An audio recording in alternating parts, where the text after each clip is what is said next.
James, thank you for joining me fresh off of air. You've been on for, what, 3 hours this morning? Just a cool 3 hours. Yeah. A cool 3 hours on one topic, which is very rare. But this Martin Bashir, Diana, Princess of Wales story kept everybody engaged for the duration, which is it's always odd when that happens. It strikes me when I listen to you of where do you find the time? You are every time I hear you speak in any form, you are very broadly knowledgeable. You know lots of stuff about whatever you're speaking about. And I appreciate you have a decorated journalistic career behind you, which obviously feeds into that knowledge base. But where'd you get it all from? You can't just bury your head in the papers. I mean, it's not Lulu Little decoration. It's not down in the street. Yeah. I've always been blessed with a very good memory, James. It's that simple, really. And I don't want to undermine your compliments and your kindness, but that I do sometimes think that a very good memory is very easy to mistake for actual intelligence. Certainly knowledge is important, but yeah, I do bury my head in the papers. I have like a magpie ability to remember stuff, and I use the computer a lot in the studio. And you know, I can remember, you know, what search parameters are like. If I can remember 3 words of a quote, chances are I can find the quote in 5 seconds flat.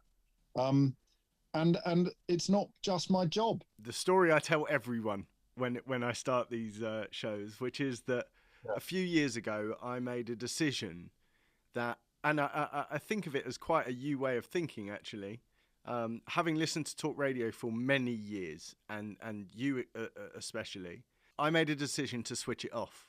And I had decided that I was listening to the radio several hours a day. Yeah. And the old analogy of you become a byproduct of the people you spend the most time with.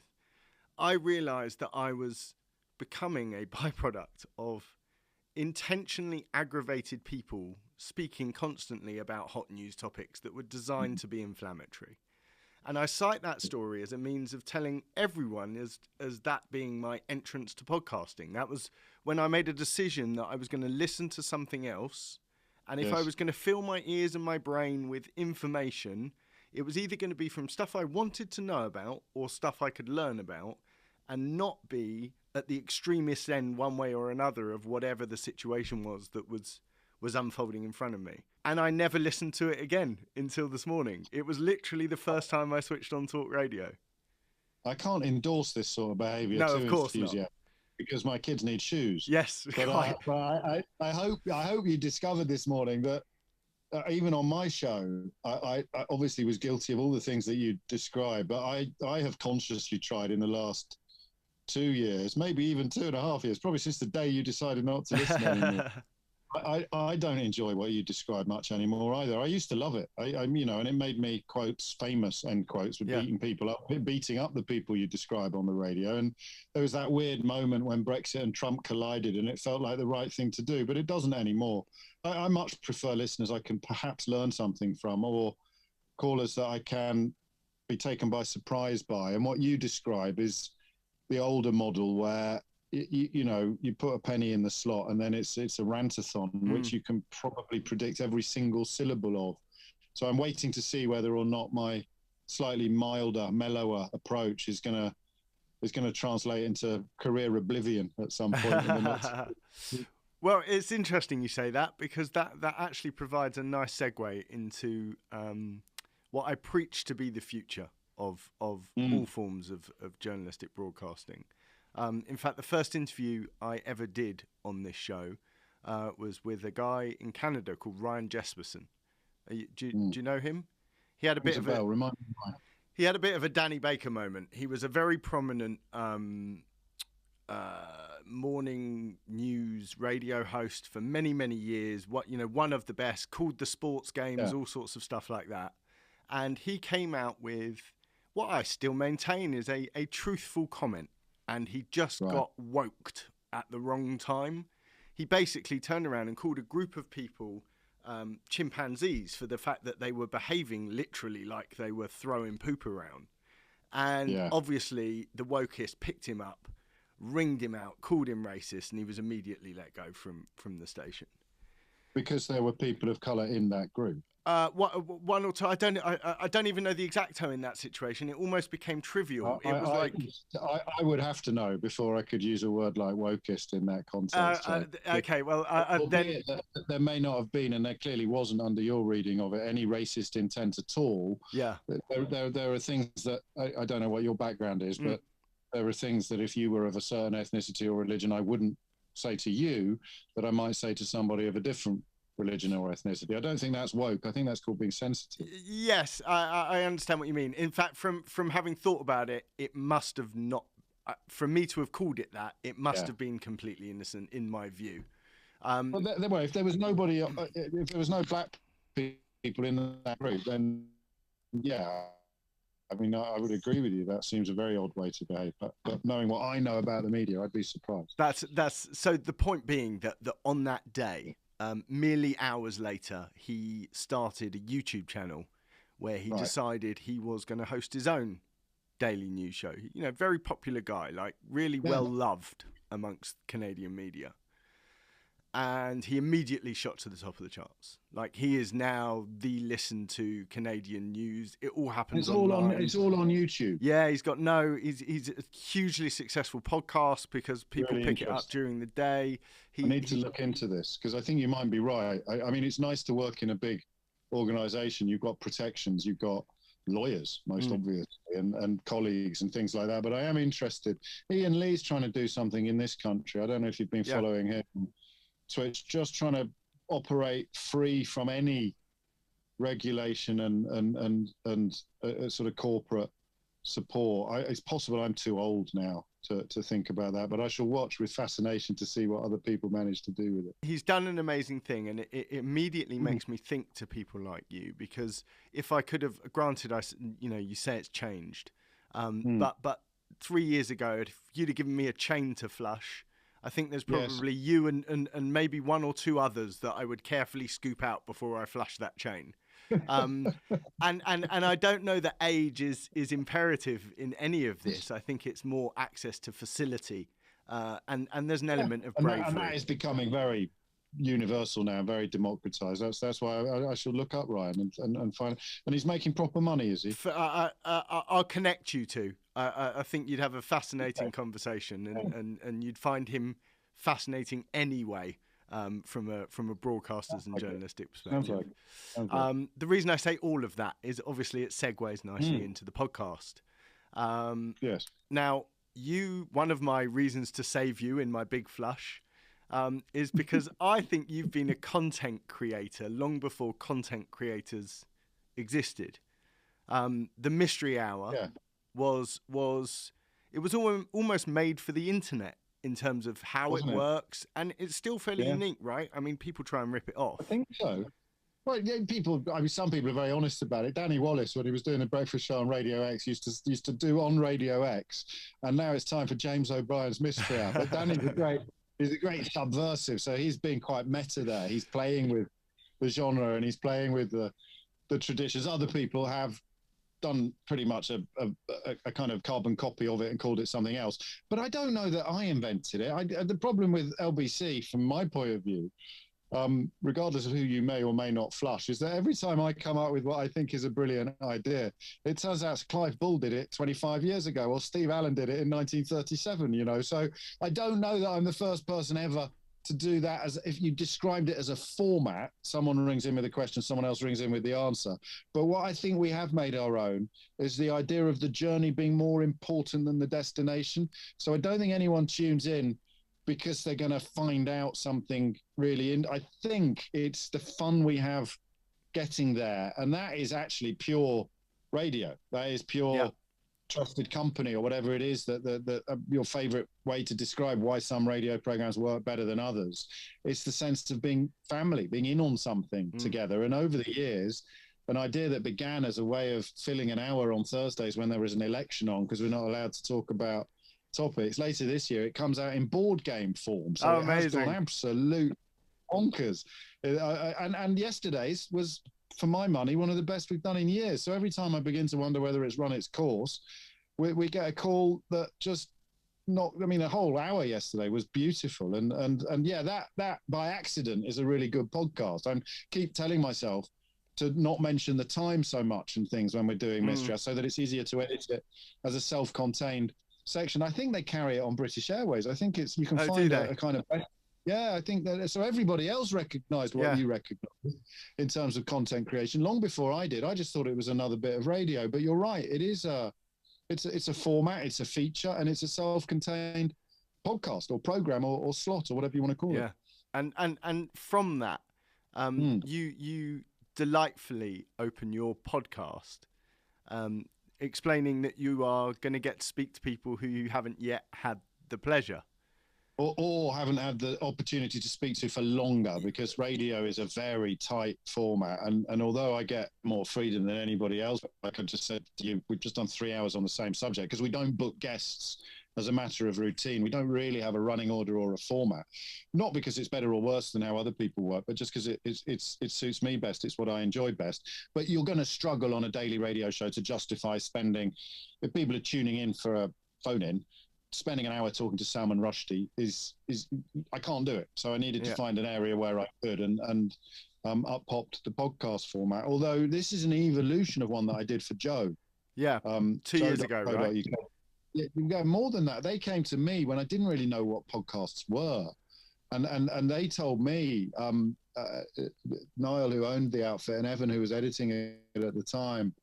They told me what they wanted to do and why, and suddenly it actually made sense to me, and I saw why it was different from other media, from other established ways of doing long form interviews. And the podcast, I think, probably suits the long form interview better than it suits almost anything else. Oh yeah, for sure. I mean, and a lot of people, myself included, have a route in via people like Joe Rogan.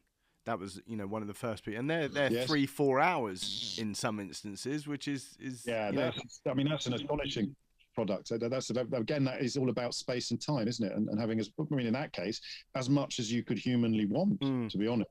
I prefer to have some sort of finish line in play at the beginning of a race. I prefer not to sort of, but again, that is just what suits me best. I like when I've done a really good full disclosure, there's almost a narrative arc that has happened, a beginning, a middle, and an end, without much forward planning. But if I'm doing my job well, then it feels as if it was planned that way. Yeah, I think the people you have from Mystery Hour, some of the experts, I mean, the rest of the world would salivate at as podcast guests, right? Like, is that not a? Yeah, I mean, you have some ridiculous people on board, like they genuine experts of their industry, bar none. And I've always thought, why are you not using that pool of people who are clearly James OB fans and would quite happily sit and chat to you for an hour or so? There's That's a really interesting idea. There's the one a week versus going every day or whatever it is. People love listening to. You've got a podcaster's brain, you see, and I haven't. So that's why it's occurred to you, and it hadn't really occurred to me. That's a really good idea. I still have the journalist values of thinking if they're not famous, then they're not worth talking to, which for a phone-in host is, as you've picked up on, that's absolutely ridiculous. But that perhaps is where I don't see what you see. So the podcast is where I talk to famous people, and the radio show is where I talk to extraordinary ordinary people. But actually the really extraordinary ordinary people probably do deserve a podcast of their own. There's only 24 hours in a day though, James. Well, that's what I said to you at the start, right? Like where do you find the time? Exactly that. I know you're trying to pitch me another podcast. So I said to you, I dove right in. I had a problem with you because I've listened to you for years. And I am completely inexperienced in this position, sitting here doing this. This is my studio, but I built it to be that side of the desk. And I teamed up with Podicon at the beginning of last year. The pandemic hit. We had a global series of live shows planned of all podcasters from all around the world that were going to appear on stages in all these places. Oh, wow. And the pandemic hit, and keen to maintain the conversation with those guys, we said, look, this is mad. Let's start a podcast. Well, three of them are Swedish. and one of them is very busy running the company. So I sort of meekly put my hand up and said, look, I've got the expertise to deliver it myself in isolation during a pandemic. I'll have a crack. And then spoke to Ryan. Since then, I've spoken to some of the most extraordinary journalists and whatever from around the world, genuinely. People like Laura Richards spring to mind, and Delia D'Ambra, and forever journalists. And I was in no way... I had no preconception about them other than listening to their pod because I didn't know anything about their journalistic career. Okay. You've filled my head for a long time. And therefore, in my head, I was like, wow, this is James O'Brien. This is crazy. And then I listened to the pod and preconceptions galore. Yes. But they got blown away almost instantly because I got the James O'Brien that I really liked from the radio without all the other stuff. My thing this morning about listening to you on the show was the adverts. Yes. It was James the adverts brought to you by James O'Brien almost, and they go on for so long. Yeah. In a podcast you get a single insertion, you can deal with it for 30 seconds and then you're back in the game. And the other thing is podcast ads tend to be, when you read them in your voice, I'm there because I want to listen to you.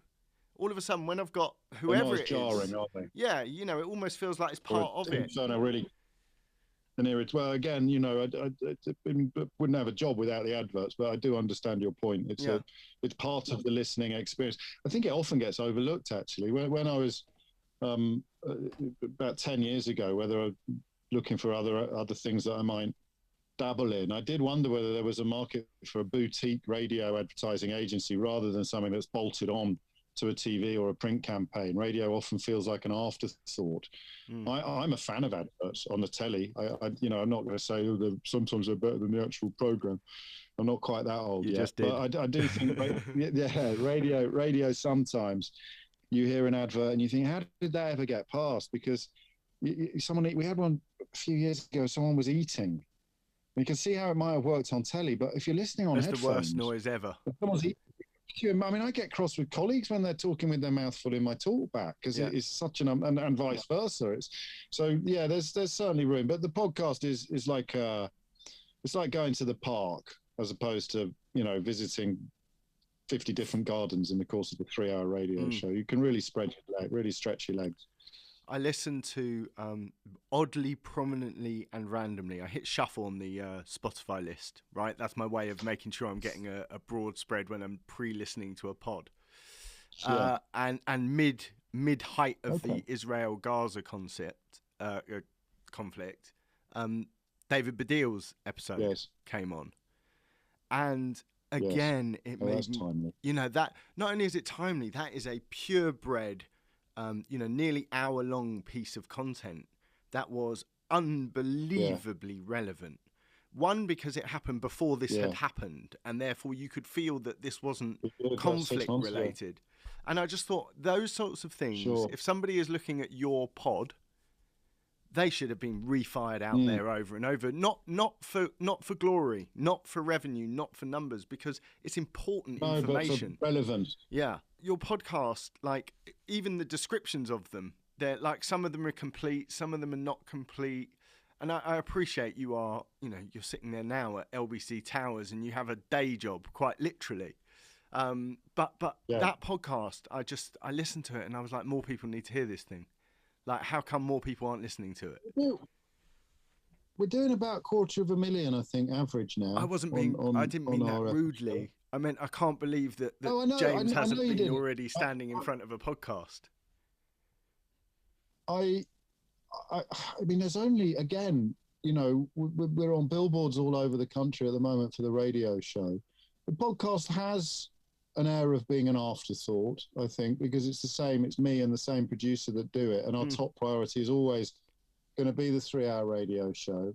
But I largely agree with you. There are times when I think now would be a good time to punt that again. But it's like any platform, I guess, in that everybody's priority will be what we did today. Mm. And again, I think your understanding of the podcast market is much, much more sophisticated than mine. Intuitively, I feel like you feel now would be a good time to put out. I mean, most obviously, mate, when someone passes away or when someone is in the news in any way, shape, or form, you'd think, well, why don't we promote that? Why don't we push that up the ladder? But I hope this doesn't sound like a cop out. I tend not to get involved in that side of things. I kind of, I get my numbers, and obviously the revenues are linked to the numbers of people listening. So maybe I need a massive drop off in revenue and audience before I go, hang on a bloody minute, why are we doing this? I guess everything's ticking along quite nicely as far as I'm concerned. But if it was my job to maximize access and interaction, then probably I would feel like you do. But that's why it's interesting to hear about people that have gone off on their own via YouTube channels and things like that, because then you have to kind of be all things, don't you? You have to be your own chief exec, you have to be your own head of programming, you have to be your own controller, and you have to then be the presenter. So traditionally in America, talkback radio, the head of the station would do the breakfast show. And we've never had that over here, but that's probably a little bit closer to the marriage of commercial and content that you're describing than I've ever got. And I shall go and bang some heads together after this and ask them why why we haven't been doing that kind of thing more. I've got many friends you can speak to if you'd like to. I might take you up on that. Yeah, we're more than welcome. The podcast. You touched on the fact that as a medium, it lets you have a longer, deeper conversation with people. Yes. Who has there been that you've spoken to where you've changed your opinion of them? You know, there must have been people on this pod that you've spoken to for a few seconds or a minute on a radio slot, and then you've met them how did you record the ones through lockdown? Was it all studio anyway? We did it on Zoom. We did it on Zoom like this. So I had some fairly surreal, the three that spring to mind most obviously. One hasn't gone out yet, I've already mentioned to you, but I did Tim Roth, who got in touch with us. He must have been really bored because he loved the one I did with Kathy Burke and a couple of others. It turns out he's a huge fan of the radio show, listens in LA on catch up, and just got in touch with the press. They said one of his PRs got in touch with our publicists and said Tim Roth would really love. We thought it was a hoax. Tim Roth has got in touch with us. So I was saying, I've got a bit of a loose end. I'm stuck in lockdown. Can I do full disclosure? So that was surreal. Sitting in my spare room, moving the kid's guitar off the sofa, sitting down, and Tim Roth is looking out at me from my laptop. Margaret Atwood, the author, the author of The Handmaid's Tale. Yeah. That was beautiful. I mean, asking if my opinion changed, the most boring answer I can give you is that I ended up liking people even more than I did before the podcast. No, that's not boring. That's great. I don't invite people onto it unless I am. Well, she was a wonderful. So I get a bit intellectually intimidated still. I suspect now that, given my age, I always will. And I'm conscious, nowhere near as Tiggerish as I used to be. But if I'm interviewing someone like Margaret Atwood or Salman Rushdie, I know that interview will go brilliantly or much, much better if they respect my intelligence. So when I say that I've got an insecurity, I'm not insecure about my own intelligence, but I think that with those two in particular, and there'll be other examples as well, I try very subtly and very surreptitiously. See, once I would have done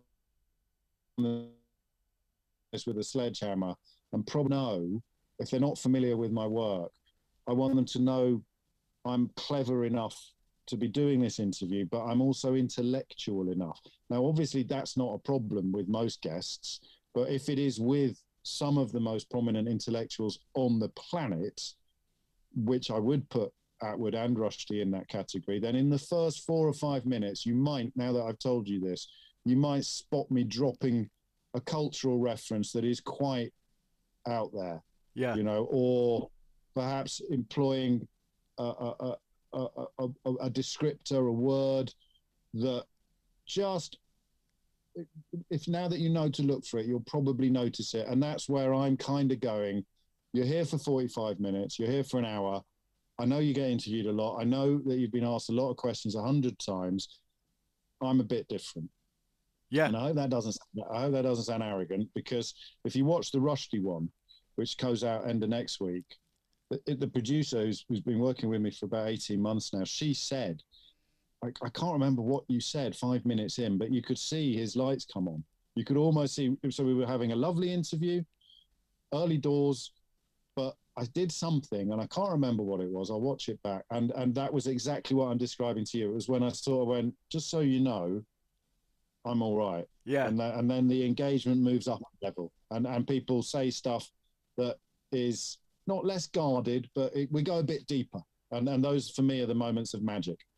Yeah, I mean, look, you've been expertly equipped over. You are one of those who will have spoken to literally tens, if not hundreds of thousands of different people over the years, and repeat spoken to the same characters, just different people, and being able to use different tools to disarm or to slow down people. You know, that's the obvious experience that comes with the radio stuff. The translation, as you say, into, for example, your Salman Rushdie interview that's coming out. You know, maybe that's where those tools come from. Is you have the ability to click through those gears and work out which one's going to allow someone to see you as a point where they can continue. Because I listen to you on the radio, and you do it equally well with what I would consider, and terribly incorrectly say, stupid people. In my view, yes. People who disagree with me, perhaps. Oh, I understand. But you people who haven't thought through their opinions. You do an expert job of often laying that out in front of them and them realizing it for themselves, and ultimately being stuck in a scenario where they either have to go, okay, you've changed my mind, or they have to obnoxiously fight against what you're obviously saying to the point where they're just sillying themselves. But that works from the bottom to the top, right? It doesn't matter who you are. They're the same equipment. Like yeah, I guess you're right. It's the same toolbox, but different tools. And the tools that I need for full disclosure, I wouldn't have thought were that similar to the radio show. But now that you explain it like that, they are, aren't they? It's an ability to know what works in the context of a conversation, or to read the room, as it were, in the context of. So you've got very different formats, different time scales, different aims, but ultimately you're trying to make the listening experience as interesting as it could possibly be for the listener. And so in that sense, yeah, they are the same. Do you know about Podicon? Do you know what we do, or why you should know who we are? You don't have to. Let me explain it, because it's secretly a good way of plugging it in. Stuff. Yes, tracking stuff is key. Yes. They when I first met them, as you know, I do the studios. They very much do data analytics, that sort of stuff that is way over my head, if I'm completely honest. But they pitched to me at the very start that they believed there was a massive problem with legacy downloads in podcasts. And what that means is, if you subscribe to a podcast 4 years ago and you've got the automatic download option set, but you never listen to it, you're getting credited with those downloads as you progress, which makes the charts. Who is that a problem for? Well, that's a problem for charts, because if you've got 100,000 legacy downloads, then somebody, no one's listening to them. That doesn't matter, and it's not like YouTube. It doesn't report the average listen time or anything like that data. Don't forget, I'm getting paid per download, so this is quite. There's an irony, because and again, this perhaps is a whole nother conversation sometime, but it is part of the deal here. Is I believe there's about to become a huge shift. We spoke about advertising and its value and how it's built the ground from which you stand. Advertising is becoming refined, right? I'll give you the best example. I got advertised this morning on your show. This is my wedding ring. I am very happily married and have 2 kids. Right. I got more singles ads this morning during listening to your show, to the point where I was like, I don't even need to hear this. I'm literally going to turn it off. And when you have 4 or 5 of those ads stacked up, you just forget it. You're like, I can't be bothered.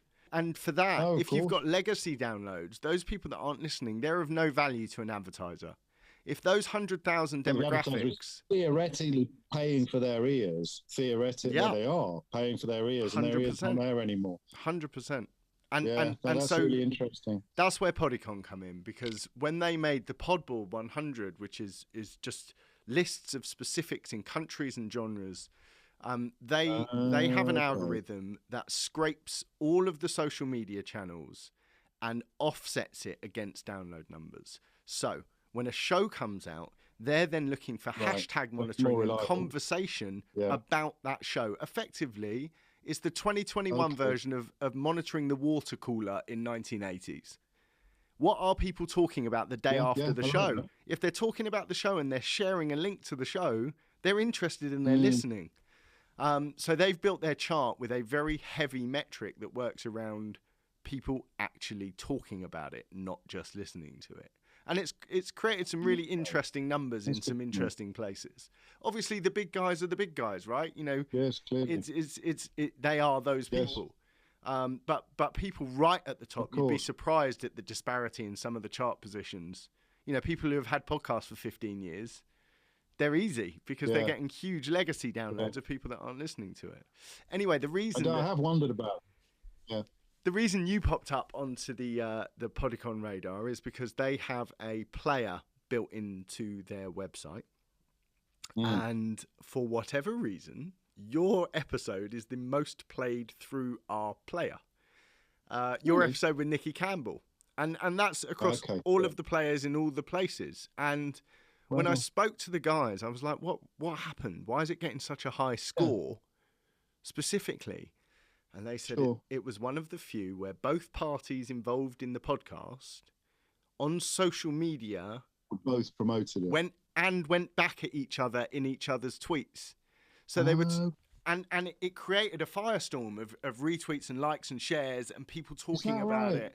And it drove the traffic to that player for people to listen to it, for people clicking and listening to James O'Brien basically like they felt they'd not heard him before. And I'd imagine a lot of those people had never listened to the podcast. Do you know what I mean? It drove them into I want to hear about James in a different light. Yeah. And I mean, the issue, because it was so, I mean, anybody interested in adoption would have been talking about it as well, regardless of who was presenting it or who was the guest. That was really interesting. It makes sense when you explain it like that. And the reason why it came through your player was because we were referring to your tweets in our exchanges. Yes, we weren't driving people to Apple or to Global. We were driving people to your platform. Which in turn, everyone else attached still gets the credit, right? The player's only playing it from another player. So I know. The Global counter would have also got the tick, or you'd have got paid for your listen in that respect. But it was interesting because it was one of the first ones that caught fire that allowed us to really look at the metric behind the scenes and see where that fire was happening. That is fascinating. So you will forever hold that mantle, irrelevant of who and where we go to. You were the first one that set fire to the player. Some sort of totem. I mean, it was also a really good listen. I mean, Nicky really went deep on that, much deeper than I've ever known him go before. He goes very deep in the book, but I've known Nicky for most of my professional life, you know, to varying degrees. Our paths have always crossed, and he's been on a hell of a journey, and it's a journey I understand. So I think that I guess part of the reason people then pass it on, having listened to it, is because it reached parts that other interviews haven't reached. And equally, the comment was for you too. I guess because he was opening up, it in turn made you feel like you could speak. Yeah, Although I think if I were to deconstruct it, I've always found it quite easy to talk about the stuff he can talk about. He hadn't really talked to someone who was also adopted about it. So although I was opening up, major followers of me wouldn't have heard anything they hadn't heard before. What was engaging was him saying, did that happen to you? And me going, well, no, not really, but this did. And that idea of adoption not being some sort of weird homogenous experience that is the same for everybody who's been through it. I don't know. I tend not to overanalyze things, because then you find yourself getting bogged down next time you're doing an interview. But yeah, I mean, clearly something happened there that was a bit special, and that got obviously reflected in the metrics and the figures that you were seeing. Because I think we both quite liked the first thing you put out about how well it was doing or how interesting it was, and it allowed us both, because Nicky works for the BBC and I work for LBC, so it allowed us both to promote each other without necessarily bigging up the opposition, perhaps. I don't know. You became the kind of no man's land between us, and that's why we could big it up properly. That is an interesting that's an interesting slice, what you've just said, where you talk about not being able to cross-promote people and worrying about, you know, who you're accountable for and whether you can say this one's great or that one's great. One of the things that attracted me so much to podcasting, as in doing it like this, is those boundaries seem to disappear. in podcasting. I don't know if it's because mainstream media initially devalued the podcasting concept and therefore went, honestly, do what you want as long as you don't bring the station into disrepute. I don't know. There's definitely some of that.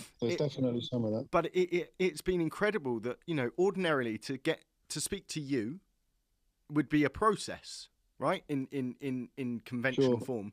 Anyone who we've been speaking to, even interacting with, forget speaking to, normally there's a big barrier in the way. And this isn't exclusive to us. This is a podcast thing. Everyone I speak to says, everyone seems keen to help other people up in podcasting. There's no real stops in the way. That's interesting. I don't know if that will last. No, of course it won't. Last. I get the occasional. So if someone follows me, the blue tick is a great help in this field, particularly during lockdown, because I can DM somebody and say, "Do you fancy doing a podcast?" And I'm not going to name any names, but only on 2 or 3 occasions, just to enforce your point, have people come back and say, "Could you go through my PR, or could you go through the publicist or the publisher?" I mean, I like the cut of your jib, so I agreed to do this. But if I didn't like the cut of your jib, I probably would have said, "Can you go through my..." Oh, right. That's the deflector. My PR department. Well, also, because I've got a book out at the moment, so I've done a lot of press, but I knew that you wanted to talk to me about the podcast. So I thought, well, I don't need to bother either publicist, either the radio or the Penguin publishing publicist with this, because we're just going to chat about podcast, the kind of stuff we've been chatting about. And so that was, I think what you're describing is the personalization of the professional. So the connection that you make, and podcasts do this anyway. It breaks down barriers. It breaks down fourth walls. And so you DM me, you slide into my messages asking if I want to do this. And I think, yeah, actually I will. Whereas if you'd phoned me or emailed me, oddly, I might have been a bit more formal. I might have been a little bit more, well, actually I'm doing this on Friday and I've got the BBC on Wednesday, and can we do that on the Tuesday? But I'll come off the radio, I'll stick on Zoom and I'll have a chat with you. And here we are.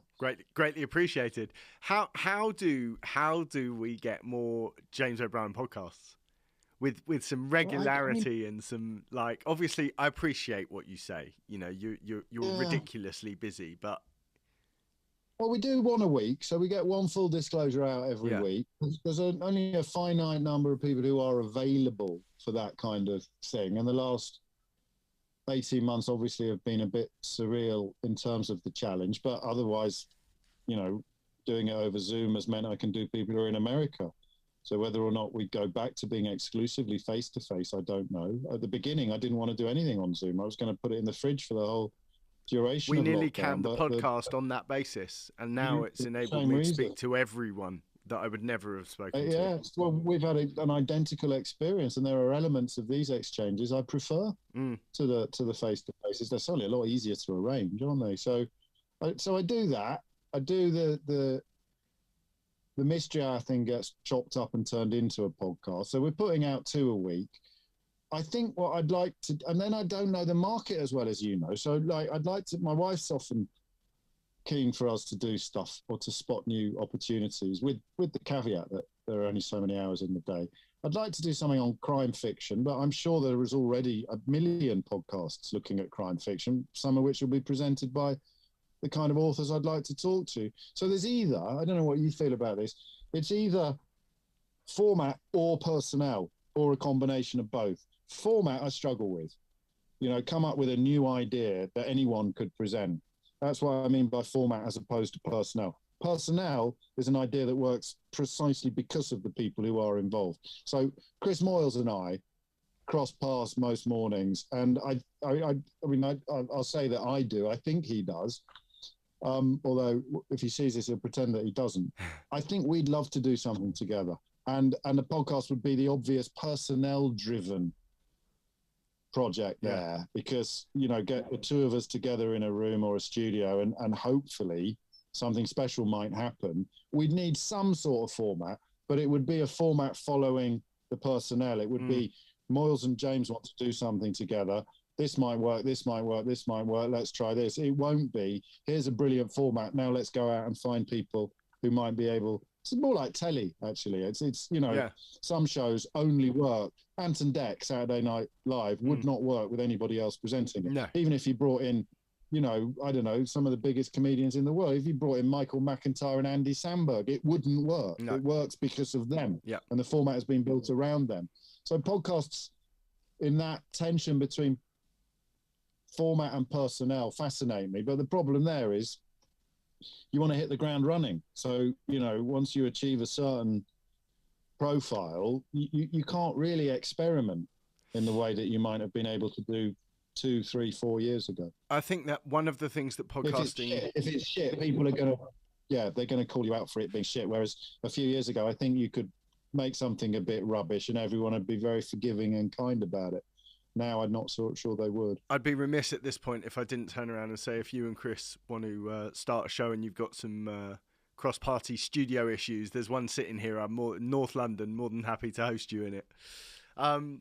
It's a very generous offer. The podcasting thing. Although we both work for Global. Yes, of course, which means they'll give you a swanky studio.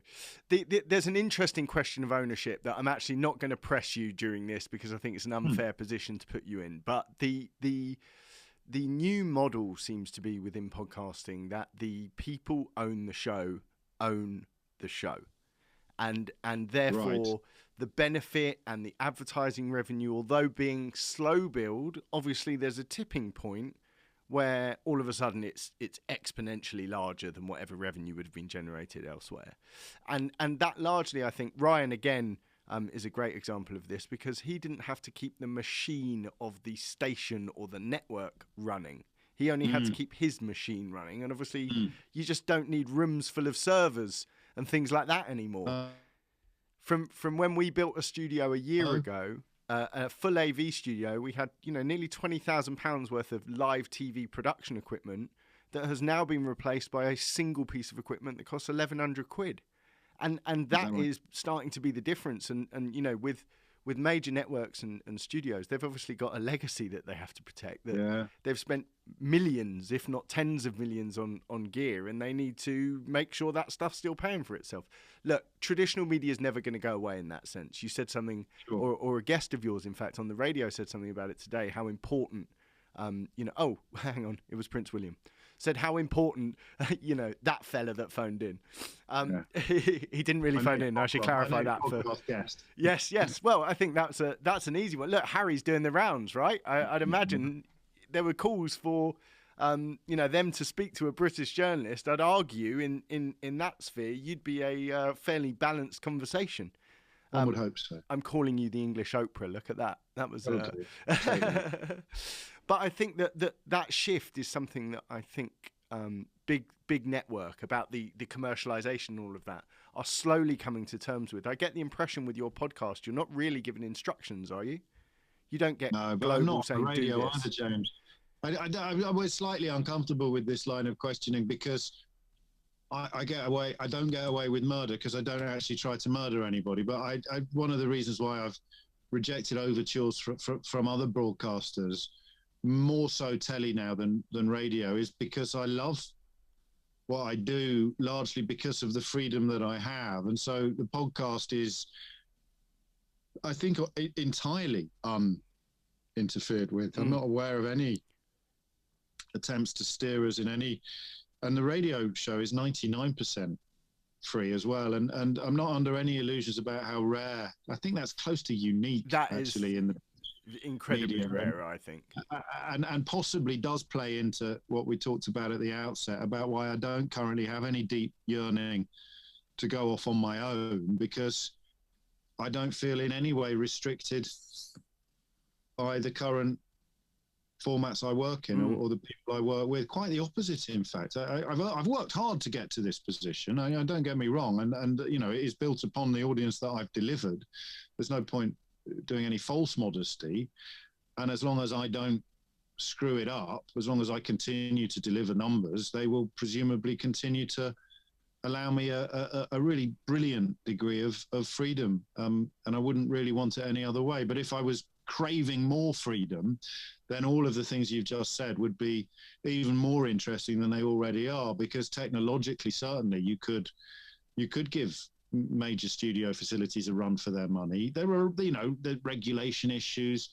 I'm not an idiot, but I could probably still accidentally fall foul of of a libel law, or but maybe more so contempt of court if I didn't have a team working with me, just to occasionally remind me that I'm broadcasting, not just chatting into a microphone with, you know, a sort of variation of acquaintances. So I'm less attuned to the new opportunities that you describe, because the new opportunities are going to appeal chiefly to people who feel a little bit restricted or feel a little bit limited by tradition, and I don't. My draw at the end of that was to actually turn around and say, isn't it nice with LBC that there seems to be this evolution of big media where they've realised that the best thing to do is let people like you be you.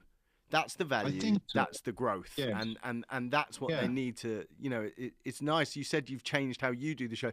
Am I right in thinking you went through post-Brexit? Was it your? Did you run a near enough apology campaign on reporting through Brexit, where you look back at some episodes and said, "Look, I remember saying this, reporting on European bananas not being straight enough, and I've been guilty of you know, creating sensationalism around anti-European rhetoric that was."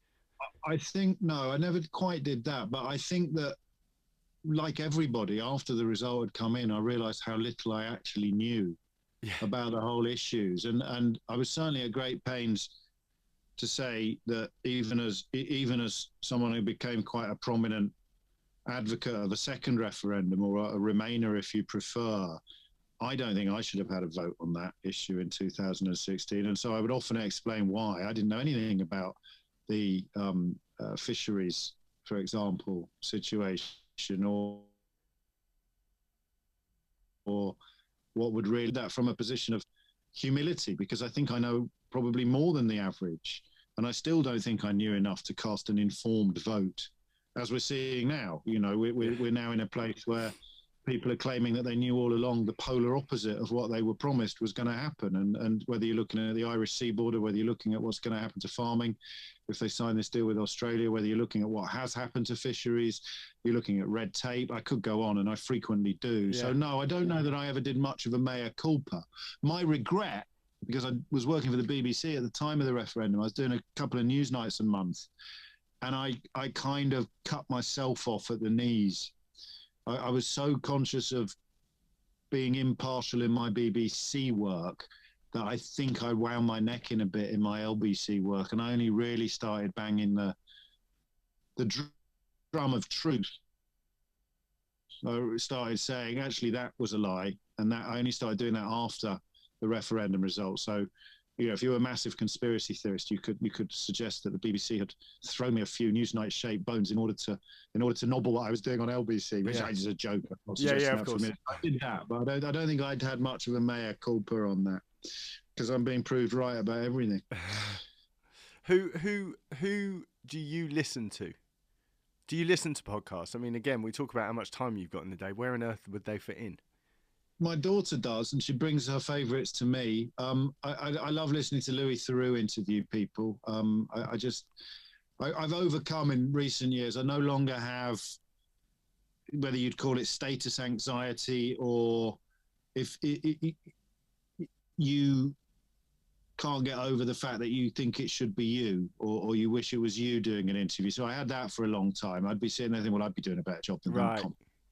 That ship sailed some time ago. I never noticed it go, but now I can hugely enjoy anybody else's work. So I like long form interviews. I'm not a massive podcast head. My daughter is constantly trying to get me to listen to more, and I will, because I've bought a rowing machine, and at the moment I'm using audio books. But when I get to the end of the current Peter May audio book, I've got a list of podcasts that I'm going to properly get into, and I'm really looking forward to it, because I've never been able to exercise in my life. I get so bored. I can play sports, I can play a game against someone, but solitary exercise, I've never ever cracked it. And if I don't crack it now, then, you know, it will be too late. That's where I'm going to go with podcasts. So I will be rowing I'll be doing my 5 to 6 kilometers with a variety of podcasts in my ear, and I'm really looking forward to it. I can tell you, I've got 2.5 hours left of the audio book, and at the end of that, the brave new world of podcasts is going to open itself up to me.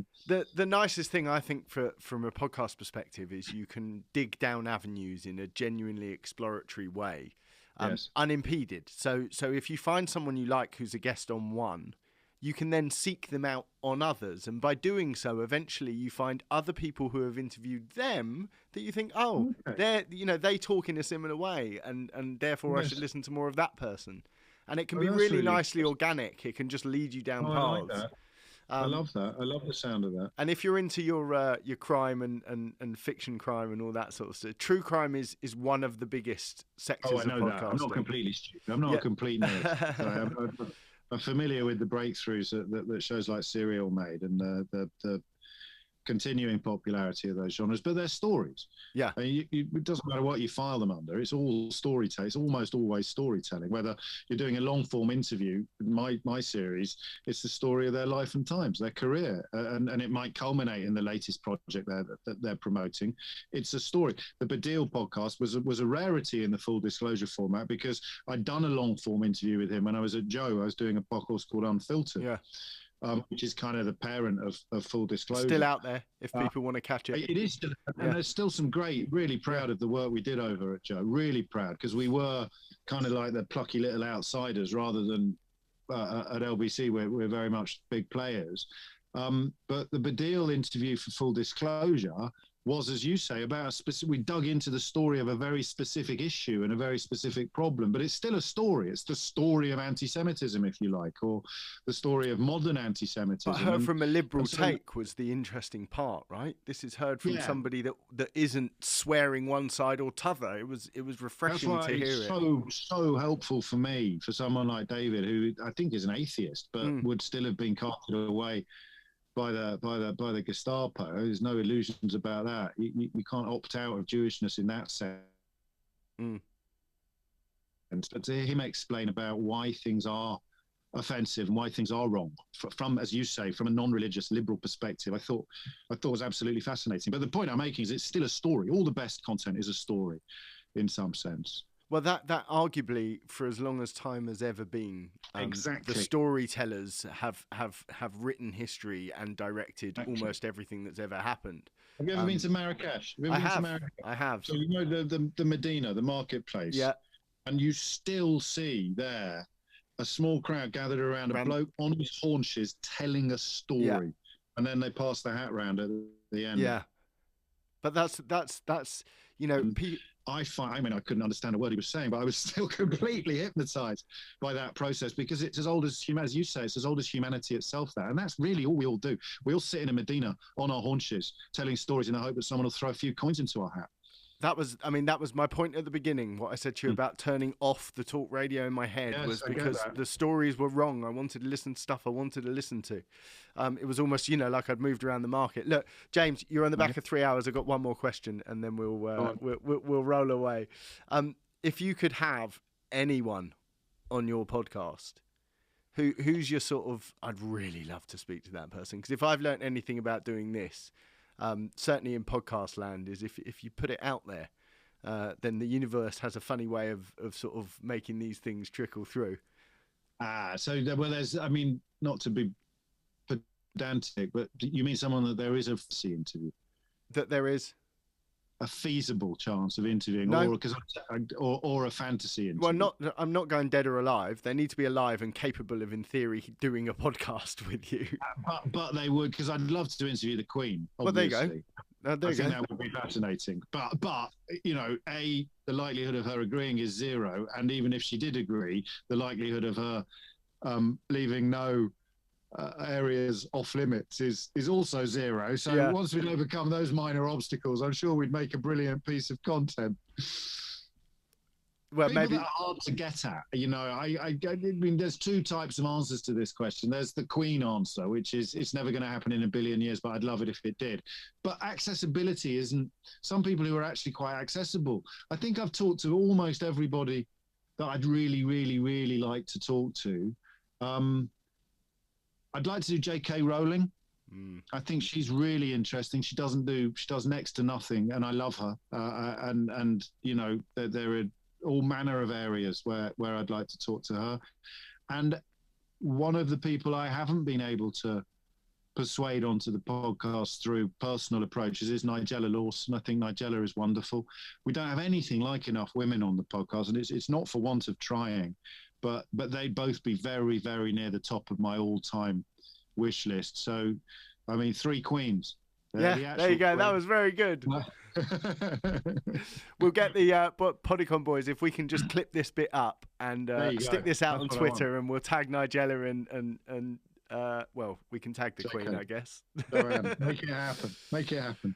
Look, thank you so much again on the back of a 3-hour studio sit this morning. I really appreciate you taking best part of an hour to sit with us. Thank you for having me. It's been I've learned a lot. I've learned an awful lot, actually. Thank you. The channel is open. If you've got any questions or want to know anything, I can't endorse enough. Get LBC to let you get your mystery hour experts in like a short form 20-minute pod. It'd be brilliant. They're fascinating people. I'll pick your brains about this. You're welcome. I really will. Look, thanks again. And where do people pick this up? Where's the best place to listen to it? Oh, full disclosure. Yeah. Well, this is the bit I record, isn't it? Where I say, download it wherever you download your podcast. But we have the global player, which is quite a nice bit of kit, easy to find, easy to access. But just Google Full Disclosure James O'Brien and it will pop up somewhere, and then you can pick your way through the back catalogue, because all human life is there. It's an astonishing roster of guests that we've had in the last couple of years, and long may it continue. It really is. Can't recommend the pod enough. Personally, I'm really pleased to have spoken to you, and I'm sure we'll be seeing you again around the Podicon parts as time goes by. I hope so. Thanks, man. We'll keep in there. We'll make sure we invite you when we're live in London. I look forward to it. Great. I really do. Brilliant. Thanks.